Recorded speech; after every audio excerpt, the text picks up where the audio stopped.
The Chevrolet Greenbrier, an answer to the VW Type 2 Microbus, it was not going to be the only American competitor to the ingenious German creation. In 1961, Ford introduced its own microbus based on the iconic Econoline van and Ford Falcon automobile. But will it surpass both the VW and Greenbrier for dominance in the US van market? This is the story of the Ford Falcon station bus and club wagons, the great ubiquitous American microbus of the 1960s. Hi, this is Jeffrey. Now, in a previous video, we had seen how Chevrolet took on the VW Type 2 Microbus as a competitor by introducing its new Greenbrier passenger van in the early 1960s. However, Chevrolet was not the only one to do so. At around the same time the Greenbrier made its debut, Ford also introduced their new minibuses. It's a really fascinating story, so let's get started in learning about the Ford Falcon station bus and deluxe club wagons. Could Ford compete with Chevrolet to beat the VW Type 2? Let's find out. By 1960, American automakers were beginning to respond to the growing need for compact, fuel-efficient utility vehicles. Volkswagen's popular Type 2 Microbus, introduced in 1950, had demonstrated a market for light-duty vans that could serve families, small businesses, and recreational uses. As it was a successful formula, an American response was inevitable. In 1960, Chevrolet introduced its Ford-controlled rear-engine Corvair 95 series, which consisted of a panel van and two variations of pickup trucks. Also part of the lineup was the Greenbrier, a van that could hold up to 9 passengers. Next up was Ford. Ford's answer was the Econoline platform. The first generation of the Ford Econoline trucks were introduced to the public on September 21st, 1960, for the 1961 model year and served as a replacement for the Ford F-Series panel van. Ford's new compact truck line was an immediate success. The Econoline fleet delivery vans became America's most noteworthy automotive innovation of 1961, enjoyed especially for their driving performance. The first generation Econoline vans were actually based on the Ford Falcon passenger car, which ironically enough served as the basis of the first generation Mustang. To accommodate its 90-inch wheelbase, the shortest for a Ford since 1908, the Econoline adopted a mid-engined configuration, placing the 144 cubic inch inline 6 engine behind the front axle, enclosed in a removable, so-called doghouse cover between the two front seats. In addition to the van, there would also be a pickup truck version. But there would also be a passenger version to complete the lineup and compete with the Chevy Greenbrier. And so, what would this new 1961 microbus be? It was the Ford Falcon station bus. Interestingly, these Econoline Falcons eventually would be fitted out for passenger use in 3 trim levels: station bus, club wagon, and the deluxe club wagon with flashy bright metal side trim. The latter two, however, were intended more as a replacement for a station wagon. With its stocky proportions, it was essentially a cube. As many would say, without animus, the Econoline looked like the box it came in. Often, the station bus would be, on its exterior, indistinguishable from the slightly better appointed club wagon.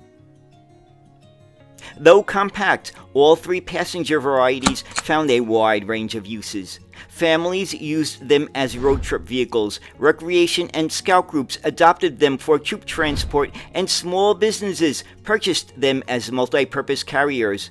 Their maneuverability and economical operation made them attractive for urban service fleets such as airport shuttles and hotel vans. Now, let's take a look at some of the basic specifications of the Ford Falcon passenger vans. Number 1, length is 14 feet for the standard model or 15 feet 6 inches for the extended Supervan Clubwagon version of 1965. Number 2, width is 6 feet 3 inches. Number 3, height is 6 feet 5 inches. Number 4, weight is 2,712 pounds for the 1962 model, but could vary by model year. Number 5, passenger capacity is a maximum of 8. Number 6, engine is the 144 cubic inch Falcon inline 6 of 90 horsepower or the optional and more powerful 170 cubic inch engine. And finally, number 7, top speed is 100 miles per hour. 1964 would be the last year for the station bus version. Although a successful vehicle, the Falcon passenger vans were not perfect. Rhonda Baker, an automotive safety expert in the 1960s and 70s, explains why. The original 1961 Econoline design, though practical and functional, also had limitations. The engine's placement contributed to a forward weight bias, which could make handling tricky when lightly loaded.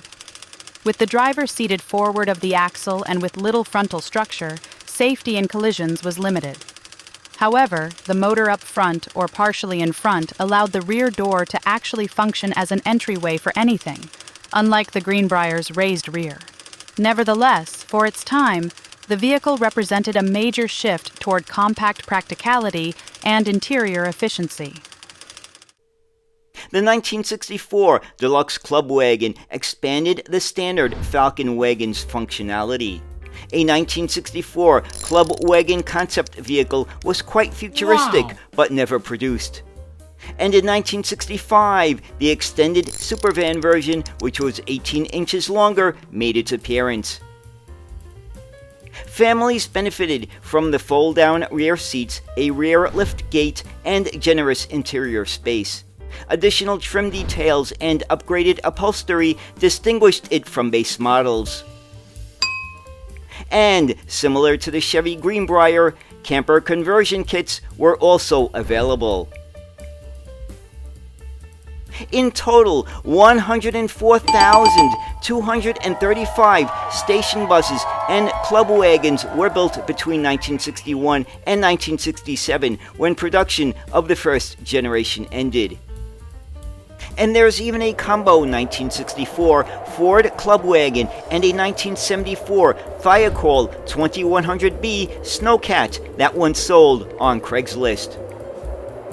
The Ford Falcon microbuses marked the starting point of what would become Ford's decades-long dominance in the American van market. Though later Ford passenger vans grew larger and more refined, the first generation remains distinctive for its cab-over stance, simplicity, and the connection to the early 1960s shift toward compact family and utility vehicles. The station bus and club wagon were certainly American icons of its time. And so there it is, the story of the Ford Falcon station bus and club wagons.